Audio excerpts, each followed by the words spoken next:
اس سے اندازہ ہوا کہ اختلاف رائے اگر اہل اللہ یا علماء سے ہو جائے اور ہو دیانت یعنی حجت بھی ہو کوئی مدافع نہیں، لیکن بیعت بھی یا تمسخر یا تضحیق یہ کسی حالت میں جائز نہیں، اس لیے کہ بہرحال وہ عالم دین ہے جس سے آپ اختلاف کر رہے ہیں، اس کا مقام اور منصب نیابت رسول کا ہے، وہ نائب رسول ہے، اس کی عظمت واجب ہوگی۔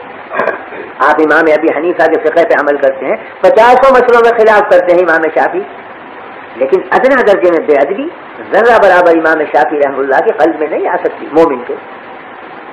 اس لیے کہ جیسے امام ابی حنیفہ واجب التعظیم ویسے امام شافعی واجب التعظیم، دونوں آفتاب اور مہتاب ہیں دین کے، دونوں سے نور حاصل ہو رہا ہے، برکت حاصل ہو رہی ہے، تو کس طرح سے جائے گا کہ ادنا درجے کی گستاخی؟ تو گستاخی کرنا جہالت کی علامت ہے، استہزاء کرنا جہالت کی علامت ہے۔ موسیٰ علیہ السلام نے جب نصیحت کی ہے قوم کو اور فرمایا کہ یہ فلاں مقتول زندہ ہو جائے گا اگر بچڑے کا ذبح کر کے اس سے ملا دو، تو بنی اسرائیل کہتے ہیں کہ اتتخذنا ہزوا،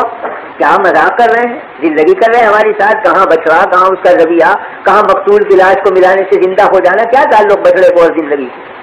اتتخذنا ہزوا، کیا مذاق کرتے ہیں؟ فرمایا قال اعوذ باللہ ان اکون من الجاہلین، میں اللہ سے پناہ مانگتا ہوں کہ میں جاہلوں میں شمار ہوں، یعنی زندگی یا تمسخر جاہل کی علامت، یہ تو جاہلوں کا کام ہے، علم کا والوں کا کام نہیں ہے کہ تمسخر کریں، اس لیے کہ وہ ادب کے خلاف ہے اور ادب پر دین کا مدار، تو تمسخر بے ادبی اور بے ادبی سے دین ضائع ہوتا۔ تو ایک ہے رائے کا اختلاف، ایک ہے کسی عالم سے مسلک کا اختلاف، لیکن ایک ہے اس کی بے ادبی، اختلاف جائز ہے، بے ادبی کسی حالت میں جائز نہیں۔ میں نے حضرت مولانا تھانوی رحمۃ اللہ علیہ کو دیکھا، مولانا احمد رضا خان صاحب مرحوم سے بڑا اختلاف، بہت سی چیزوں میں اختلاف، کہیں قیام کے مسئلے میں، کہیں عرس کے، کہیں میلاد کے، لیکن جب مجلس میں ذکر آتا تو فرماتے مولانا احمد رضا خان صاحب مرحوم، یہ فرماتے۔ ایک دفعہ مجلس میں بیٹھنے والے ایک شخص نے کہیں بلا مولانا کے احمد رضا کہہ دیا، تو حضرت نے ڈانٹا اور خفا ہوئے، فرمایا عالم تو ہے، اگر سے اختلاف ہے رائے کا، تم منصب کب کی بے احترامی کرتے ہو، کس طرح جائز؟ رائے کا اختلاف اور چیز ہے، ایک عالم کی عزت کرنا اور چیز،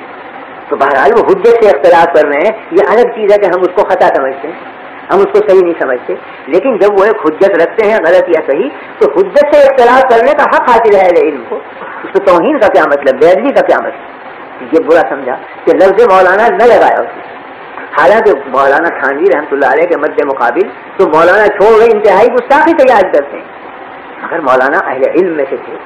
وہ تو نام اگر علم کا آیا تو ادب ضروری سمجھتے، چاہے مخالف ہو، چاہے بالکل مانز بھی ہو، مگر ادب کا رشتہ ہاتھ سے نہیں چھوڑتے۔ میں نے سنا واقعہ حضرت مولانا محمد قاسم صاحب رحمۃ اللہ علیہ نانوتوی کا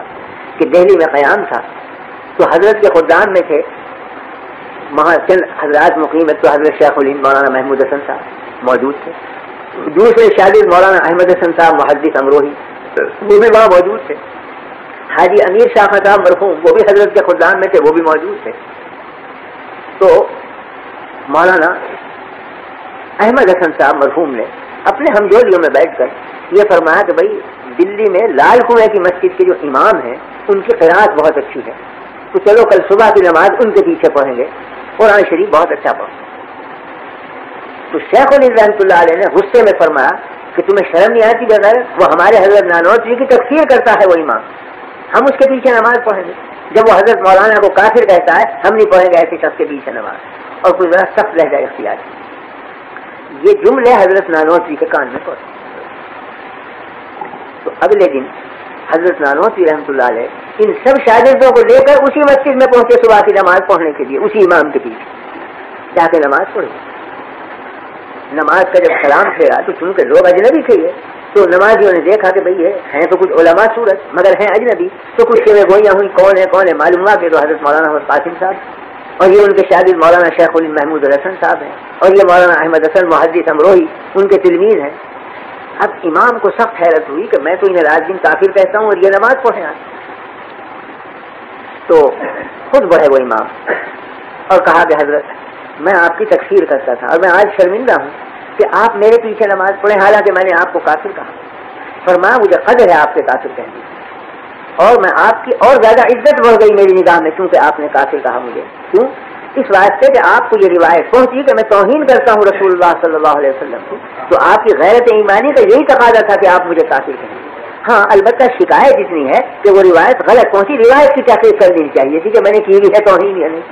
لیکن بہرحال تکفیر کی بنا ہے توہین رسول، اور توہین رسول جو مسلمان سنے گا تکفیر واجب ہے کرنا، کہ وہ کافر کہے وہ دائرہ اسلام سے خارج ہو گیا جو توہین کرے نبی کریم صلی اللہ علیہ وسلم. تو فرمایا میرے دل میں قدر ہے آپ کی قوت ایمانی کی کہ آپ نے مجھے کافر کہا، اس لیے کہ آپ کو یہ خبر پہنچی کہ میں توہین رسول کرتا ہوں. ہاں شکایت اتنی ہے کہ آپ تحقیق کر لیتے کہ یہ خبر صحیح ہے یا غلط. تو میں عرض کرنے یہ آیا ہوں کہ یہ خبر غلط ہے، اور میں خود اس شخص کو دائرہ اسلام سے خارج سمجھتا ہوں جو ادنیٰ درجے میں بھی توہین کرے نبی کریم صلی اللہ علیہ وسلم کی. اور اگر آپ کو یقین نہ آئے اور آپ سمجھتے ہیں میں کافر ہوں، میں اب آپ کے ہاتھ پر اسلام قبول کرتا ہوں، اشہد ان لا الہ الا اللہ و اشہد ان محمد رسول اللہ. وہ امام قدموں میں گرا بچھا جاتا ہے بیچارہ. تو بات صرف یہی تھی کہ ان حضرات کے دلوں میں تواضع للہ اور ادب مع اللہ اس درجہ بڑھا ہوا تھا کہ نفسانیت کا جیسے شائع بنا رہا ہو اور حقیقت کو سمجھتے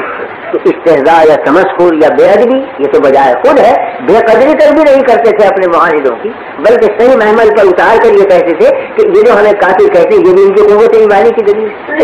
البتہ انہیں تحقیق کر لینی چاہیے کہ واقعی میں ہم توہین رسول کرتے ہیں یا نہیں، ہم معاذ اللہ دشمنان رسول ہیں یا دوستان رسول ہیں. اس کی تحقیق ان پر واجب تھی، بلا تحقیق سے حکم نہیں لگانا چاہیے. لیکن جو حکم لگایا وہ صحیح ہے کیونکہ توہین رسول کرنے والا کبھی اسلام میں باقی نہیں رہ سکتا. تو میرے حل کرنے کا مطلب یہ تھا کہ تعدب اور ادب یہ بنیاد ہے دین کی، جس کو عارف رومی نے کہا ہے نا کہ الخدا خواہم توفیق ادب، بے ادب محروم مان فضل رب. ہم اللہ سے توفیق چاہتے ہیں ادب کی، کیونکہ بے ادب محروم ہوتا ہے فضل خدا بندی سے. حق تعالی شان کے یہاں اس کا کوئی مقام نہیں ہے جو گستاخ اور بے ادب